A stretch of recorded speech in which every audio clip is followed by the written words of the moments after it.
Hi, everybody. So now I approximately. Good afternoon. Hello. Boy, I'm pumped about our topic today. Does everybody remember what it is? Nope. Culture? Oh yeah, great, perfect. I need No, that. I was going to say, Janet, this is a great one for you. I know this. We just talked about this last 2 weeks. Perfect. Love it. Can I say though, Janet, that I just love that you came, even though you had no idea what you were going to do today. I know. There's always something good to learn. Doesn't matter what you're talking about. I always pick up something good. I love it. I love it. So where do we want to start? It's a pretty broad topic. Where would you guys like to start?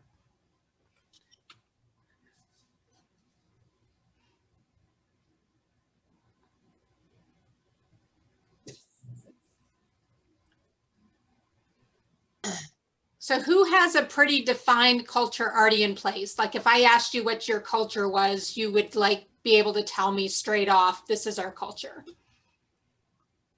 I actually just asked my rainmaker for her description so I can read what she said to me.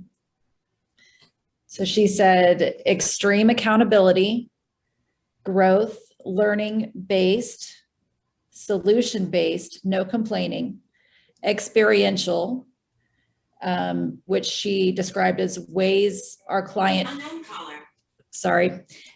ways our clients feel, agents feel, etc., like the Ritz-Carlton experience, family and fun.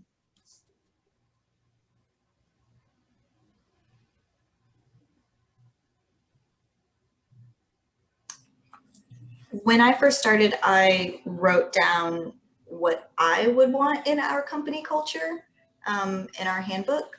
My rainmaker is very laissez-faire about a lot of stuff like that. He leaves it up to me. But based on conversations that I had with him to discuss his vision, I put together 4 points. So the first one being relationships. We always remember that we are in the business of buying and selling homes. We can't have real estate without real people. Always be real with your clients and focus on building quality relationships with everyone around you. 2, reliability, be consistent, be knowledgeable, and show people why you are the best at what you do. 3, we hustle. We do what we need to do to make it happen. It's always better to underpromise and overdeliver than do the other way around. And then 4, we find balance. We aim to find balance between working hard and playing hard.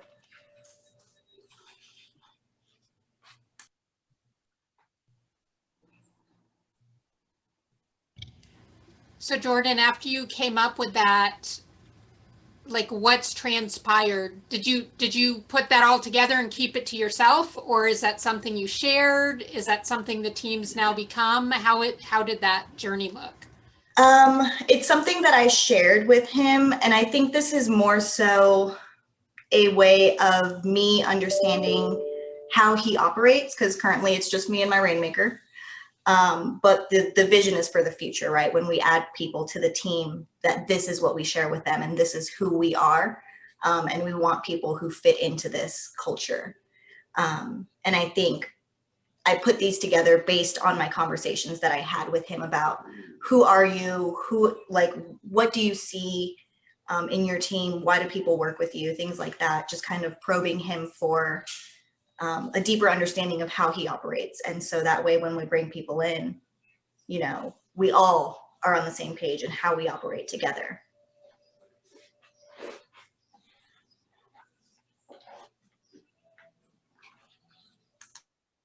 Being on the same page is such an important part of the cultural aspect. And Angie's typing in the notes there: be bold, lead others, build wealth, give back, be authentic, have fun.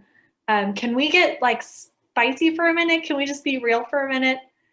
Do any of you feel like you've got a cultural statement that is aspirational versus real? So it seems maybe you feel like you're maybe out of touch. No one's living it. In other words, it's not your reality. It's what you hope to be.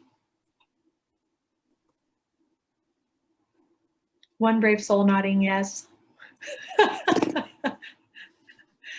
Anyone else feel like there is sometimes a disconnect between what your stated culture is and the way that your team actually lives? And I think everyone's always searching for that balance part. We kind of swing back and forth sometimes, but I feel like we do a decent job of staying there. I think probably the thing that's not on there right now is our work-life balance, because that really is a value that we have on our team. And, you know, I guess some of that goes with the have fun maybe, but, you know, take a day off just to take a day and clear your head and that kind of stuff.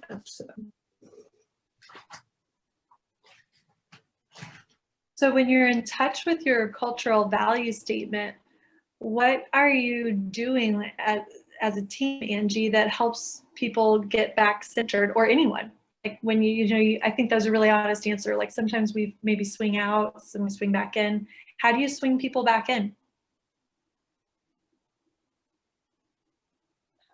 I think sometimes it's really those concentrated conversations in our team meetings or whatever. I mean, we very regularly in our morning meetings will circle back to either a lesson from QL or a lesson from the one thing, or, you know, a concept from that. And, you know, especially for anyone that's new that hasn't been through it 10 or 12 times already, talk about what that looks like and what that means. So I think it is something we do a decent job of bringing back to the forefront, you know, and just kind of helping us all remember.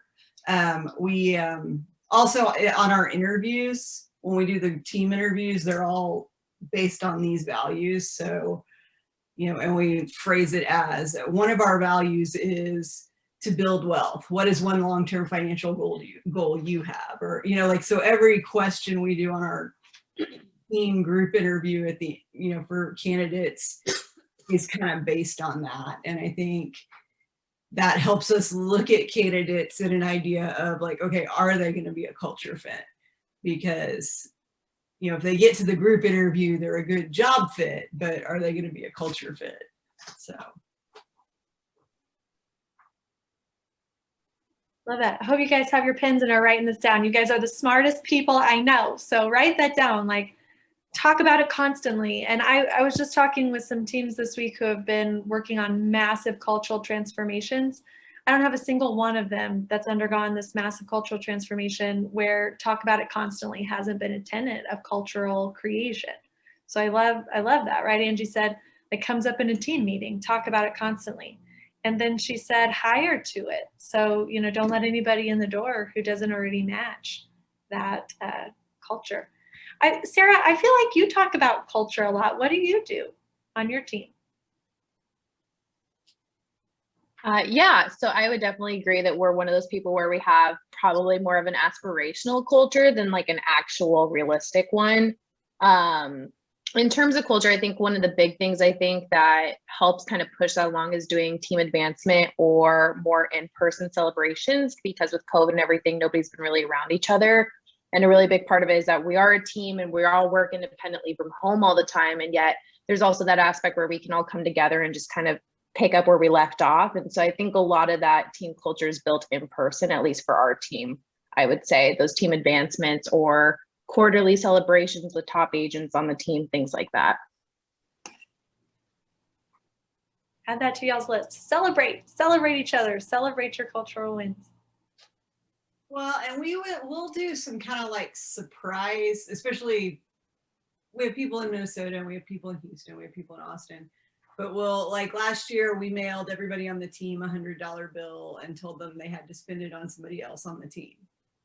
And, you know, they could spend it on 5 other people, they could spend it on 1 other person. Now, of course, like people that work for me in ops, they all got together and said, okay, you buy me this and I'll buy you that. Like they all like daisy chained it. So they all got exactly what they wanted. But, you know, but that's ops people, you know, so. But then they felt good because they felt like they outsmarted the system. Or we'll do things like every once in a while in a team meeting, we put people in breakout rooms and it'll be like, oh, you have to find the most things that all of you have in common, and whichever team has the most, you know, or whatever the task is, we'll mail them all a $50 bill or whatever. So things that don't cost us a lot of money, but have a big impact and kind of help people go, oh yeah, this is why I'm here. That's great. I love that, Angie, because they also get to know each other through that activity really deeply, don't they?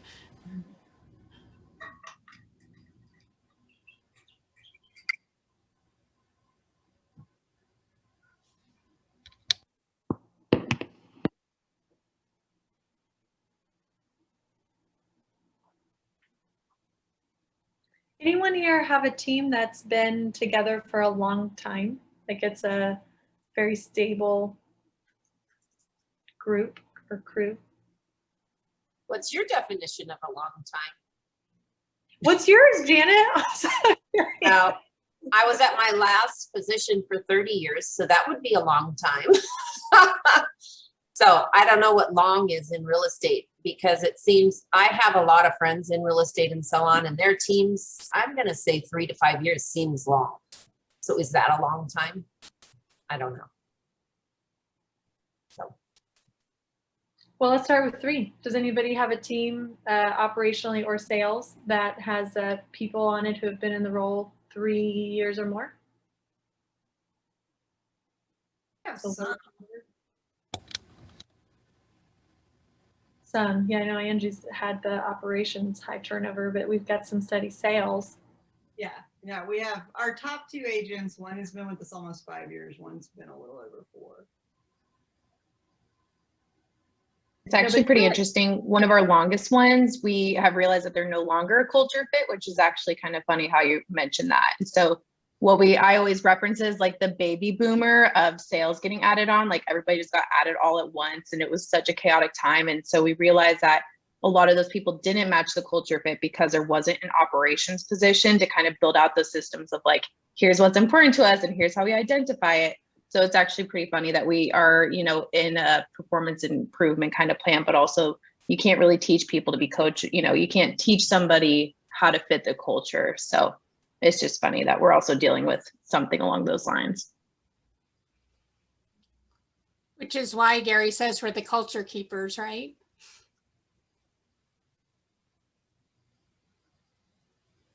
I feel like that's actually a really good question. What culture do we have to create to keep agents sticking around? Because I feel like we get a lot of agents that are like, I'm going to use the team to train me and then I'm going to go solo. Like, what culture do we need to create that they want to stay with us? Or ops. And I would add on, how do we attract those agents or those you know, ops or whoever that want to be on and stay? Oh, Abby just went off screen. I was going to go to that question for her. Abby, are you still here? Oh, Abby's still here. You can't hear you though, Abby. I was walking to another room because it was getting loud in the office. So I turned off while I was walking. I just wondered if we could go. So like Abby, can you, just because you're kind of like a more recent promotion to that position and team, but you're like such a cultural fit. So maybe we could flip it and talk about ourselves. Like assuming we are culture fit for the team, how were we attracted? How are we retained? So yeah, that was really, it's funny. Our team, I knew the camaraderie they had. It was just very obvious in the office that we were in that they were just all very kind of a close-knit group. And the results were definitely there, and their culture of being first, doing well, and not settling was extremely obvious. The one thing that, which is kind of funny, that sort of made me worried to join the team was they're all extremely well dressed. And I was the jeans and t-shirt and Birkenstock agent that came in really comfy most days. And so that was the one thing that I was like, ooh, I don't know if I'll fit in. You know, they always are dressed to the nines, and I prefer maybe being a little more casual. So I had to get over that little mental block, because that's really all it was. I mean, you know, who cares about an outfit? but getting to know them and really hearing their heart and hearing Alice's heart really made me want to jump on the train. Even when I knew that buyer's agent wasn't going to be where I fit in, I wanted to find a way. I knew if I could get in the door that I could find a way to sneak my way to ops. And so I think it's just really living that out as far as, I mean, in your market center team meetings and just in the office. And, you know, if you go into the office as a market center or you're on Zoom calls, I don't know. They had a magnetism that drew me to want to learn more. And I wouldn't have known that if they weren't, you know, we have a lot of teams in our office that don't attend market center team meetings, that don't attend, you know, the events that our market center will hold for us. And they as a team did that well. They came to my realtor open house when I was a solo agent. And those were the things that really stuck with me. And I felt like I knew them before I joined the team. So I think stressing that to agents and to our team as a whole is being a part of, whether it's your market center or attending realtor open houses, and just being friendly to people and being kind, you know, not necessarily trying to recruit them, but just showing that you're a person and you care, I think can go a long way.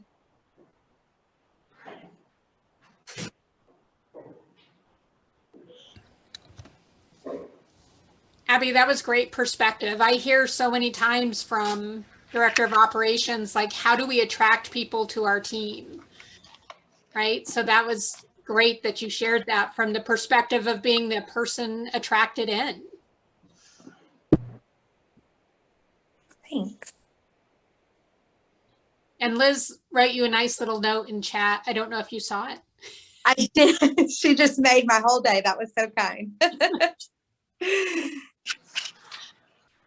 mean, just curious, you guys did, you know, how are you guys keeping your culture alive, or has it changed since a lot of people have been a lot more digitally based? I know we were originally in office and now we've just gone remote and won't plan on going back, but how do you guys keep that culture alive when now you're not in the office anymore?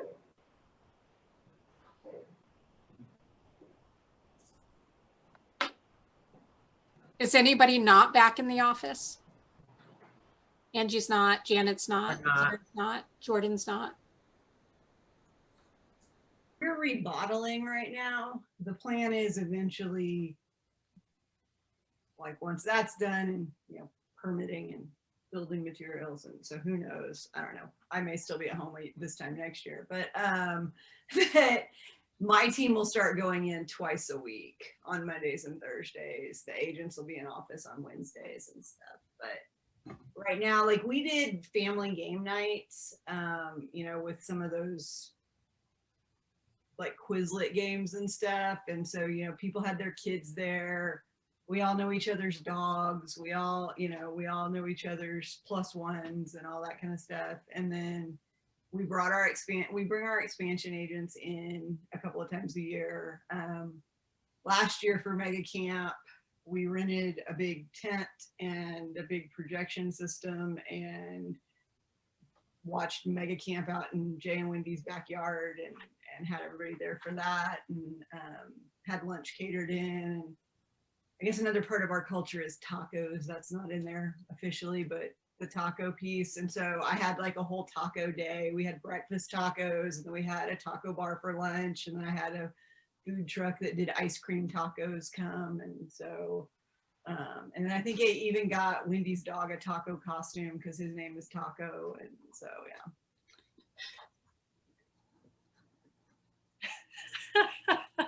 Next time I see that culture list, I want tacos on there. Well, that's it. Jay always signs his newsletter or whatever, you know, do good deeds and eat tacos. And so, you know, I mean, their dog is Taco. It's a thing. So. That's great, because I hear you saying like there's still a lot of get-togethers, like almost overcompensating for the lack of FaceTime. Like you've been bringing people in to have still.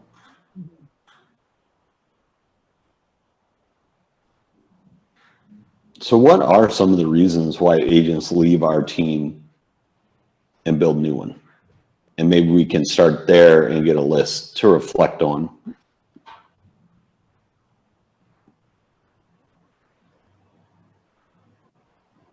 Or ops, if you've had a lot of ops turnover. Yeah, or ops. I mean, I think you have to show value for that split. I mean, I think when they're on a team, it all comes down to what value is being provided for that split that they're giving up. And that's something I've talked to Paula about, that I want to make sure as an ops department that the agent see it as a value that they're helping pay our salary, and not that, that it's just being pulled out and we have these, hangers on that get paid and don't do much. So that's something that I think is huge for keeping agents, is showing the value in the ops side and the things that are being sort of covered for them.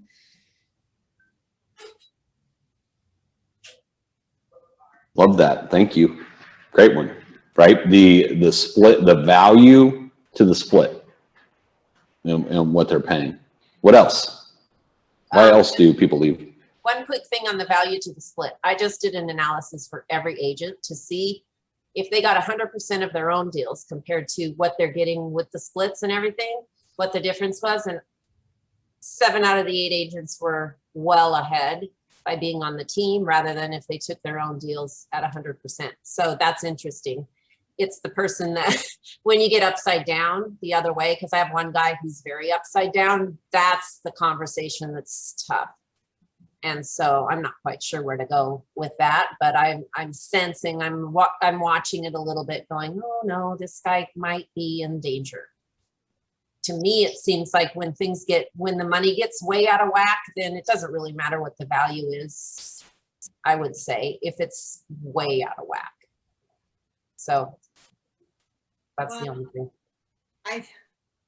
In some ways, I think we keep our agents a little bit intentionally helpless. Like there's things that we don't want them to know how to do for themselves, so that, but even, when their businesses start growing, we really walk them through the CV process. We'll have somebody even sit in on, those deep dive interviews when they're ready to hire their first showing assistant or whatever those things are. So a lot of that is, that idea of like building their team within the team. So we help them with all of that kind of stuff, and, kind of coach them to when they're ready to add somebody. Our lead agent right now, he's got a showing assistant, but now he's hiring an admin person that's both business and personal, because his business is, to that point that he needs another person. So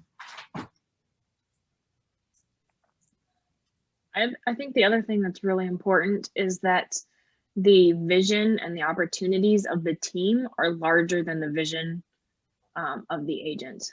Because if the vision of the agent is larger than the team, they're not going to stick around. They're going to go elsewhere. Incredible point, Liz. Incredible. Well, and if you have, our team blew up right before I joined, and it was all about a person that was not a good cultural fit. That, a lot of the resignation letters said they were leaving because of this person, and it happened over and over and over again. So.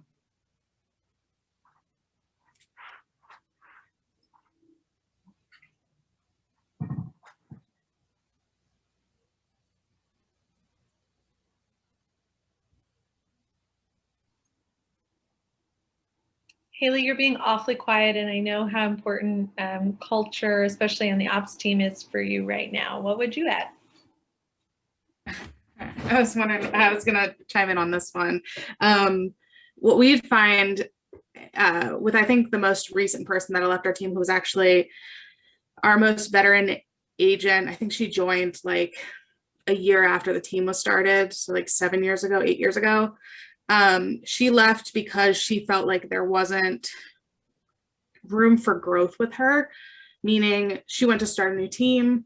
She wanted that ability to lead in that sort of way. So it was kind of a learning experience to make sure that we know what the goals are, and we know, like my Rainmaker and I talk about expansion partners and trying to get some agents to step up, but we don't vocalize that part of it to the agents as much as we should.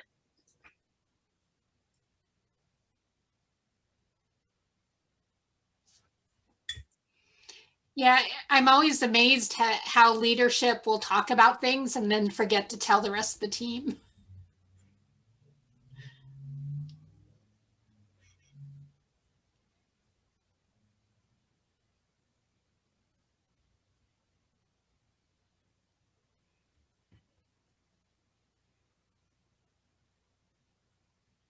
Sounds like a lot of you have experienced cultural like hardships, like you had a cultural issue, cost you something, cost you talent or cost you money. Looking back on those lessons, you know, what did you learn about creating culture, building culture, or culture keeping from those losses you experienced that you would pass on to the rest of us so that we don't repeat it?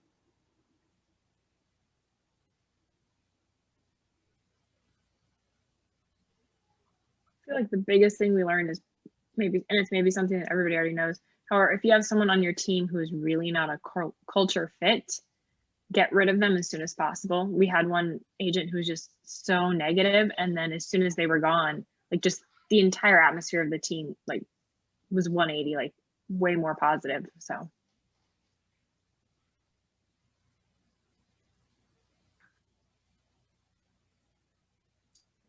For us, we put as much emphasis as we put on agents. We've stepped away from this, but originally our goal was to put our culture into our admin staff and our leadership staff, because those are the people that were typically with us. I mean, up until 2 years ago, I was the new one that was there for 2 years. Everybody else has been there for 4, 5, 6+ years and are extreme culture fits. So them being the house for that, and then bringing agents into that house that fit, was huge for us.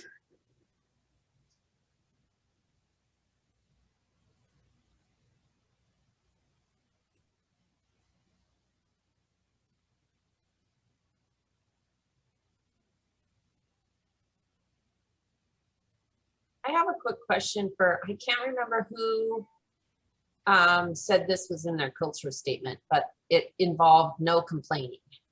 So one thing that's interesting is like for me, and I come from an industry where everyone was an employee. There were no independent contractors, so it's very different.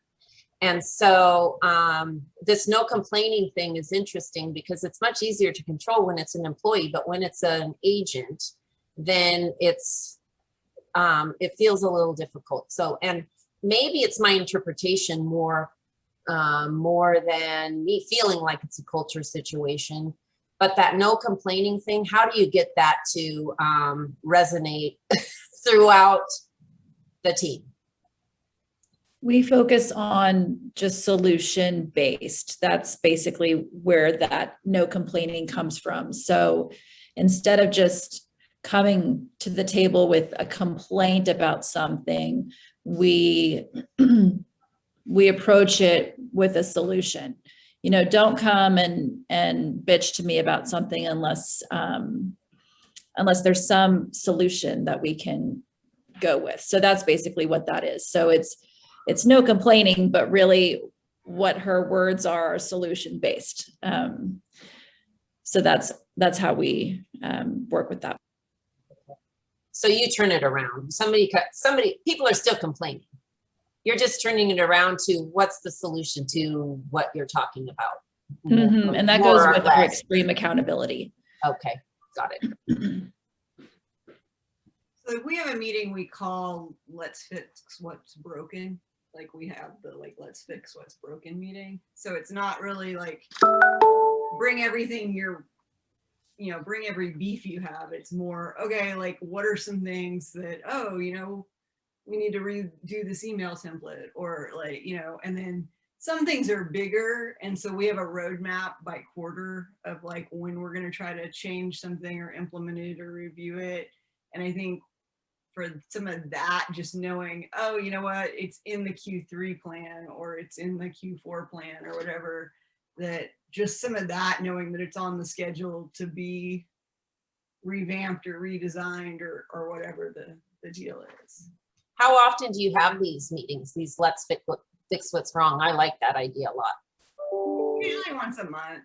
Okay, perfect. Thanks. Great idea.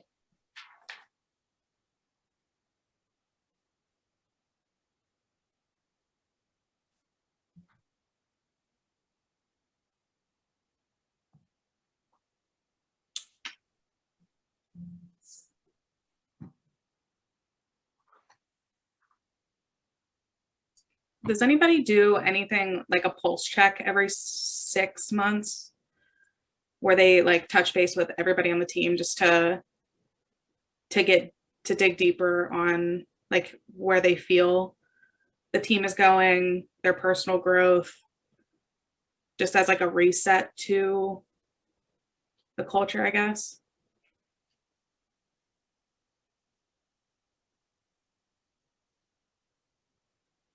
We were doing that for a while, and I think when COVID hit, we kind of put that as a back seat, which I think was to our detriment, because I feel like a lot of people have like these pent up frustrations that I am constantly hearing about, but it's something I think we're gonna try to re-implement.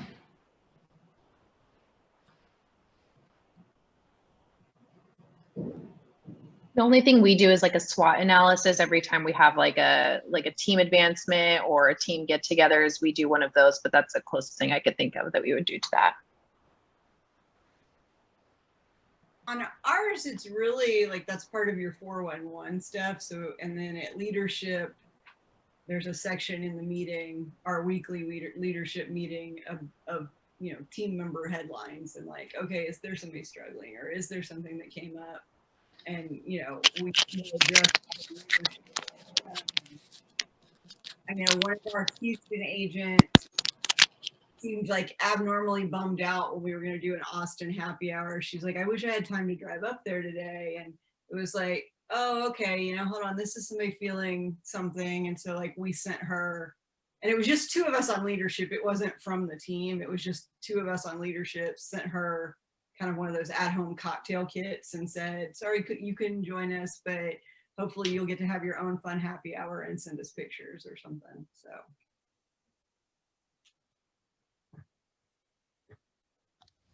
That brings up, Oh, go ahead, Paula.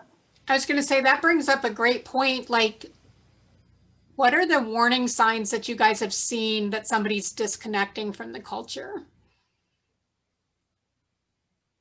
They start missing the morning call. Lack of communication on the group Slack chat for sure.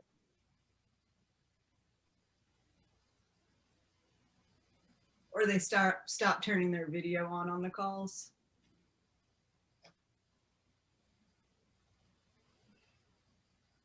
So how do you guys jump in and pull them back in or help them reconnect?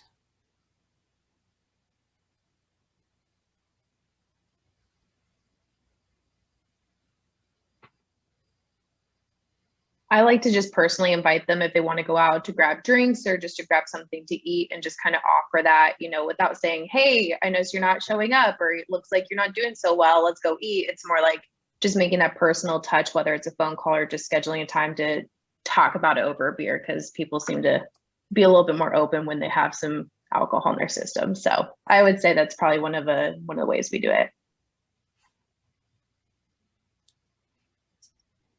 I wouldn't have pegged Sarah for that get them drunk kind of person. That's what us millennials do. Beer solves all the problems. But now I realize it probably makes it look like we're a team of alcoholics, which I definitely don't want to be sharing. But Don't worry, I feel you, Sarah. perfect.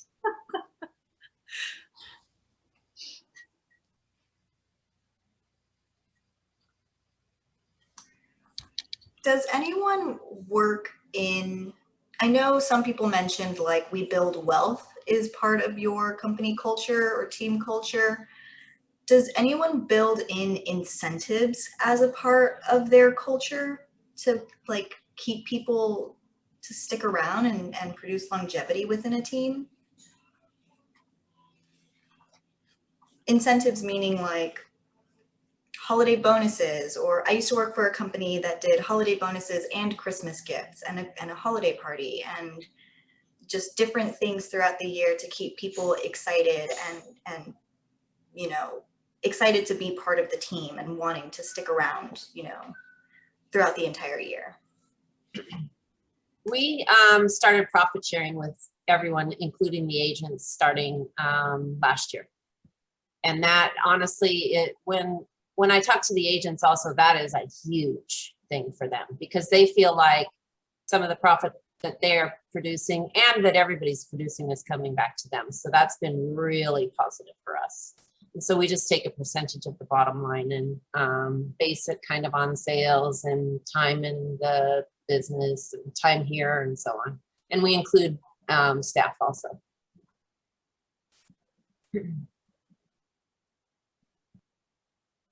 Our profit share is only for salaried people. And like I said, we do a lot of little things here and there throughout the year of, you know, surprises and, you know, like for the last year we couldn't have a holiday party, but we literally drove around to everybody's house and took them a holiday dinner, and then we all ate our holiday dinner on Zoom together, and then we had stuff delivered to our expansion people, and you know, everybody had gifts they had to open like on camera.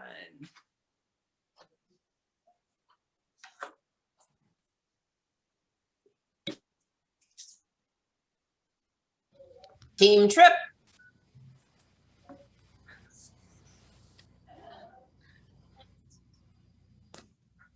Rainmaker is taking us to a Ritz-Carlton in October to have like a weekend dreaming session for next year, because part of what she wants to provide her clients and her vendors is that Ritz-Carlton experience. And so while we're small and she can afford it, she's like, we're going to the Ritz-Carlton and we're going to stay there and we're going to dream and we're going to figure out the plan for next year. I mean, budgets and everything, but do it there so that we can have that kind of experience and really drive home the culture that she's trying to create with the team. That's awesome. So you get to experience the culture that she wants to create.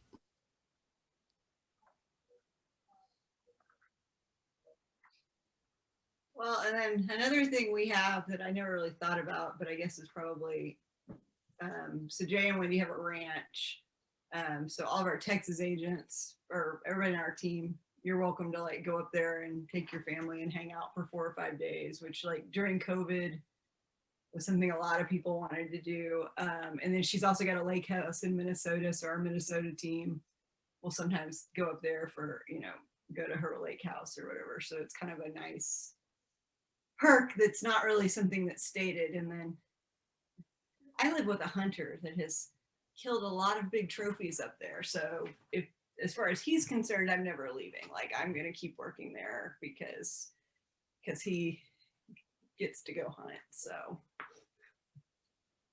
but nobody else hunts at the ranch. Family buy-in is a great culture measure though. Like how bought in are your team members' families? That's like next level cultural buy-in.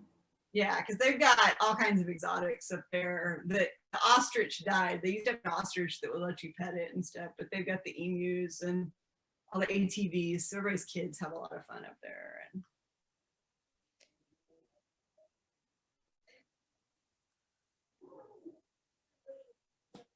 Alice does something similar. Her and Johnny have a beach house, and I posted about it on Facebook, but my kids, I came home from work Thursday and my kids had suitcases packed. We had no plans to travel anywhere, but they had decided we were going somewhere. And I texted Alice to see if anything she had would be available in the next few months. And she was just like, go tomorrow, just leave work early and just go. And for our kids, that was just, I mean, any long nights over the last couple of months were totally worth it because they were like, oh my goodness, Miss Alice is the nicest person. She won them forever and ever because in 12 hours we were on the beach from when they'd packed a suitcase. So and she's super generous about stuff like that.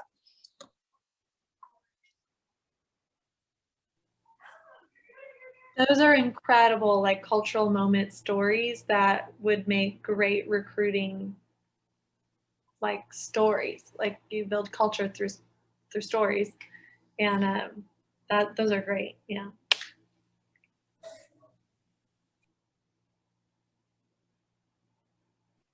In terms of incentives, the other thing that we offer is, like, for example, I get more PTO after a certain amount of years that I've worked here. So the longer that I work, eventually I'll be getting like 2 PTO days per year per like month or something like that. So that's something that we have, as well as for our ISA, that they're on a bonus structure for closed units that they've set appointments for. And that bonus percentage also increases based on the amount of time that they've been with us. So that's another way that we've kind of incentivized long-term sticking with the company. That is a really good point, Sarah. I don't think teams do that enough, that the longer you're with the team, the more incentive you get for being there. Especially for ops, who like, we want longevity in the ops department because the operation is the culture. So that is a really great point. Like, how do you retain your operations talent long-term, since that is the cultural backbone?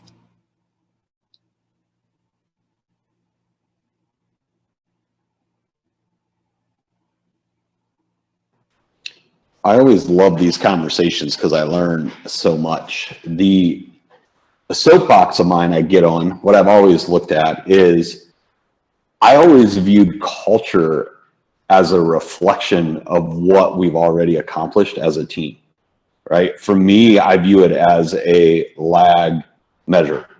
It's a result of, and the indicators, the drivers that I always looked at was people, do they like each other? Can they get along? Expectations, is the leadership team an example of the expectations? And production. And I love these conversations because I learn about the certain actions and I see how they push it towards one of those categories that I viewed. And to me, if you look at it like in a triangle, those all work together, right? Like, I've never seen a team that had a success, sports company, I've never seen a team that had a successful adventure when they didn't like each other.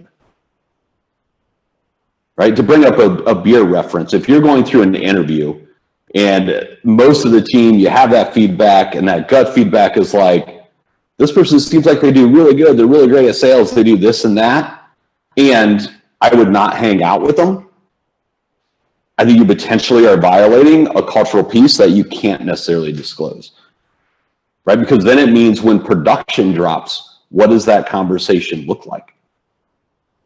So you take it from the reverse end, right? Why is production important? Well, I've never seen a championship team have a bad culture. I've seen losing teams have bad cultures.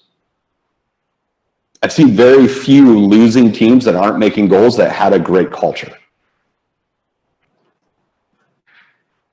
Even in books, right? It's hard to find examples where you're like, well, that team was dead last, they did not meet their goals, yet what an amazing culture they had of just accountability and setting, right? So I think going back to even the 5 levels of leadership we read, where it talks about production solving a lot of those problems, I think that's an important piece of it. And then also, I think it's important I bring up the expectations, not of the people, because we usually do an okay to great job of setting the expectations up front. We struggle and challenge, I think, to live that by an example, right? So we'll say things like, we have a culture of accountability, but the example would say, because we don't show up to lead generate, we don't make our numbers, that we actually don't have a culture of accountability, right? So why bother on some ends and being direct and for sake of the conversation? But that's the reality, right? Like, is why say it? Because people will get out of culture or can drag that down if the expectations we set aren't met and they don't see the example, right? Because that's a bummer. It goes back to like building the business big enough.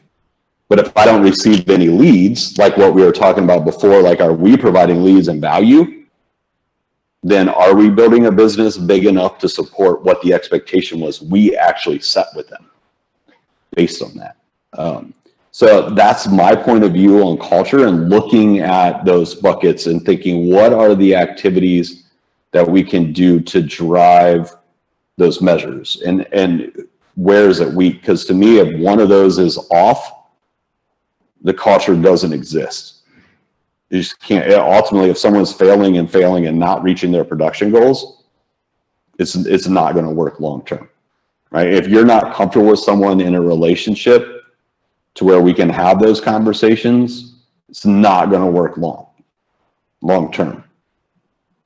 Right. And then if we're not following the expectations we set and living those, no matter how small, no matter how big, if we're not leaving those an example, it really causes the culture to struggle. Right. So I laugh internally out here, like, hey, we got to be culture keepers. And to me, it's about, well, everybody's a culture keeper, because if it's only one person, you don't have a culture.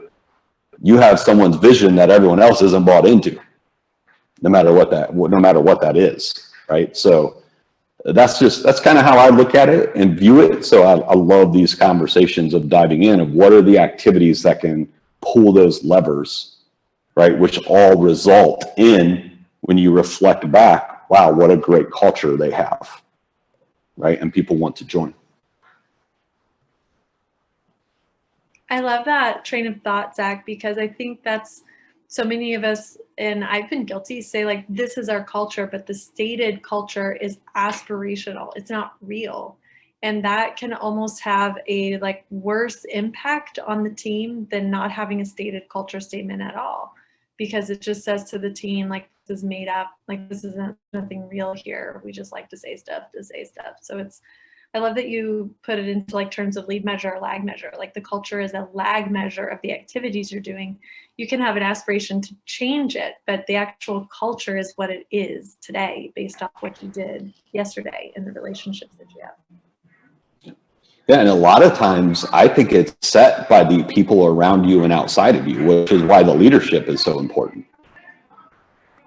Right? Because people are attracted to your team if you're succeeding and you're hitting those at a high level and they like you, right? Like they've seen you training. So whatever that may be, that's what attracts people really to join the team. As opposed if I sit you down, I'm like, oh, we're going to give you 4 or 5 appointments a month. Well, if we do that, great. If we don't, we already have ruined the culture, not the person coming in, which is who we blame. Right? But it's because we set an expectation that just isn't true. Yeah, such a great point.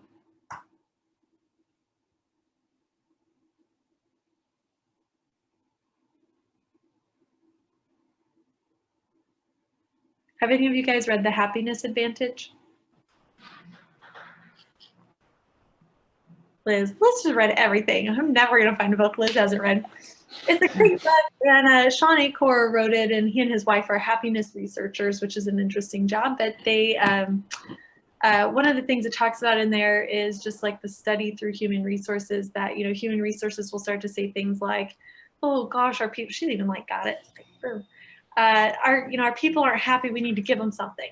Like, what are we going to give them? Let's give them hot yoga, I think is the example in the book. They did it as like a large company that I'm paraphrasing. Anyway, the trend is like you give them that thing and then the happiness in the company will spike, but it's really short-lived and it plummets directly after, because then people just think the like standard expectation is to have hot yoga.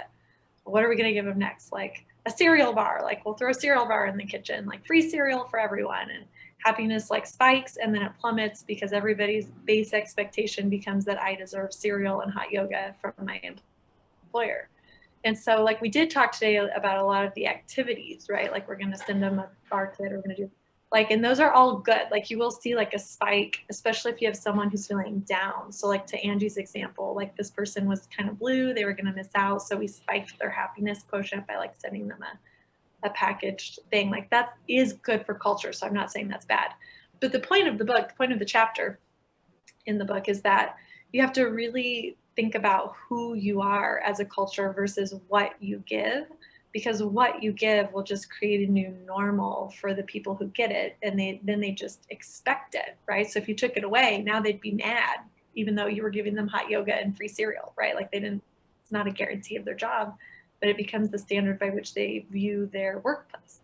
So I think it is like a fine line between like the activities we pull and like the people that we are and the relationships that we have as far as culture creation and maintenance goes. Yeah, it's that consistency, right? That's why I love that Keith Cunningham quote I put up earlier. The key to great culture is creating and fostering a never-ending conversation about the rules of the game. right? So it's not a once a week, it's not a like once a month, or hey, quarterly we go out and we have this conversation. It's about a daily, hourly, right? Like, are we showing up to support the culture and have those conversations that are in alignment with what the culture is or what we would like it to be? Yeah.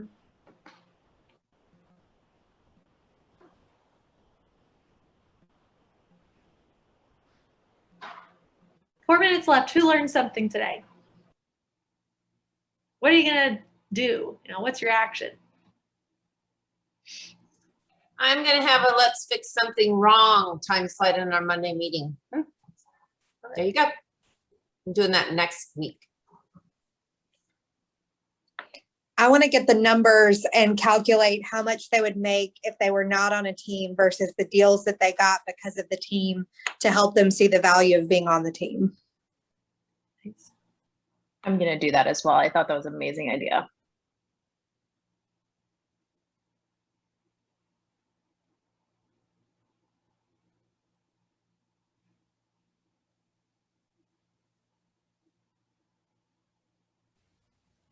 What are we talking about next week? Okay, so our book club discussion is supposed to be the last Thursday of the month. However, I'm going to miss that one because I'm going to be on a plane. I would love to do the book next week if everybody is okay with that.